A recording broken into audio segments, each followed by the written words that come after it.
Cyber నేరాల పట్ల ప్రజలు అప్రమత్తంగా ఉండాలని ఎస్ఐ చంద్రమోహన్ తెలిపారు. జగదేవ్పూర్ మండల పరిధిలోని తీగుల నర్సాపూర్ కొండపోచమ్మ దేవాలయం వద్ద పోలీస్ కలబృందం వారితో సైబర్ నేరాలు, మత్తు పదార్థాలు, మూఢనమ్మకాలు చట్టాలపై సోమవారం రాత్రి అవగాహన కార్యక్రమం ఏర్పాటు చేశారు. ఈ సందర్భంగా ఎస్ఐ చంద్రమోహన్ మాట్లాడుతూ, యువత మత్తుకు బానిసలై మంచి భవిష్యత్తును పాడు చేసుకోవద్దు. గ్రామాల్లో ఎవరైనా గంజాయి అమ్మినట్లయితే పోలీసులకు సమాచారం ఇవ్వాలన్నారు. అలాగే సైబర్ నేరాల పట్ల అప్రమత్తంగా తెలిపారు. ఈ కార్యక్రమంలో ఏఎస్ఐ రమణారెడ్డి, కళా బృందం సభ్యులు కనకయ్య, హరిప్రసాద్, ప్రకాష్, భిక్షపతి తదితరులు పాల్గొన్నారు. మీరు అర్థం చేశారని చెప్పి నేను అనుకుంటున్నా. అందరూ కూడా మంచిగా చాలాసేపు చక్కగా విన్నారు,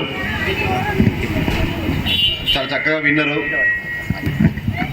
చక్కగా విని మమ్మల్ని అందరూ కూడా అంటే మాకు నమ్మకం కలిగించారు. మీ అందరూ కూడా చెప్పిన విషయాలు చక్కగా పాటిస్తారని చెప్పేసి నమ్మకం అయితే మాకు కలిగించారని అనుకుంటున్నా.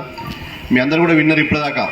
ప్రస్తుతం సైబర్ క్రైమ్ అత్యధికంగా జరుగుతున్న నేరాల్లో ఫస్ట్ ప్లేస్లో ఇప్పుడు ఉన్నది ఏంటంటే సైబర్ క్రైమ్.